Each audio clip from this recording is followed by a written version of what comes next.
কত সুন্দর creamy pudding বানিয়ে ফেললাম। দেখুন ভিতরে কোনো হোল নেই, কতটা স্মুথ এবং ক্রিমি হয়েছে। রানু কালিনারি থেকে সবাইকে আসসালামু আলাইকুম।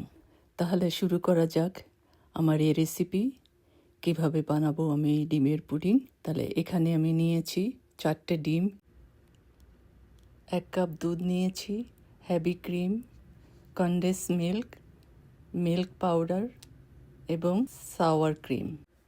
এখানে আমি মিল্ক ঢেলে দিলাম, ডিম ঢেলে দিলাম, কনডেন্স মিল্ক 3 চামচ, পাউডার মিল্ক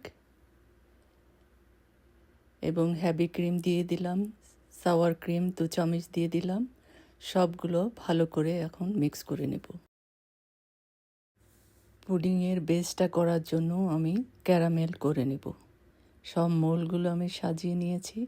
এখন পুডিং বানাবার সেই মিশ্রণগুলো আমি এখানে ঢেলে দিলাম এবং একটা অ্যালুমিনিয়াম ফয়েল দিয়ে আমি মোলটাকে ঢেকে দিলাম।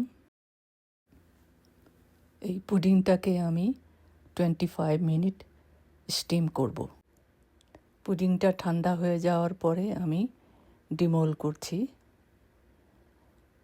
এভাবে একটা প্লেটে ফ্লিপ করে নিতে হবে, একটু ঝাঁকি দিতে হবে, এরপর ফ্লিপ করতে হবে। দেখুন কত সুন্দর একটা টেক্সচার হয়েছে। আপনাদেরকে একটু কেটে দেখাই। দেখুন ভিতরে কোনো হোল নেই, এত ক্রিমি, এত সুন্দর একটা টেক্সচার এসেছে।